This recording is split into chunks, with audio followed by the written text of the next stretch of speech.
ఈరోజు జ్ఞాపకం చేసుకోవాలి, ఇక్కడ ఉన్న ప్రతి ఒక్కరూ యేసుని ఎరుగుతానికి ముందు లేకపోతే యేసుని ఎరిగిన తర్వాత కూడా అపవాది ద్వారా దోచుకోబడిన వారు ఉన్నారు, దాడి చేయబడిన వారు ఉన్నారు, ఆశలో కోరికలు చంపబడిన వారు ఉన్నారు.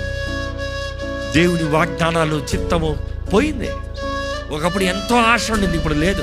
ఇంకా నా వల్ల అవ్వదు, ఇంకా నా వల్ల చేయలేను, ఇంకా నాకు కుదరదు, నా జీవితంలో జరగదు అన్నట్టుగా మారిపోయిన వారు ఉన్నారు. అదే సమయంలో దేవుడు ఇచ్చిన బహుమానాలు నీ జీవితంలో అపవాది దోచుకుని పోయిన పరిస్థితులు ఉన్నాయి. అలాంటి పరిస్థితులు గాయపరచబడి పాడైపోయిన నీ మనసుని నీవు దేవుని దగ్గరకు వచ్చి బాగు చేసుకోవాలి. దేవునికి ఆశ నిన్ను బాగు చేయాలని, కానీ నీవు దేవుని చెంత చేరవలసిన అవసరత ఎంతగానో ఉంది. దేవుడు వాక్యం చూసినప్పుడు అండి, ఈరోజు this word you see Proverbs 13:12, సామెతలు 13:12 వచనం. సామెతలు 13:12 వచనం.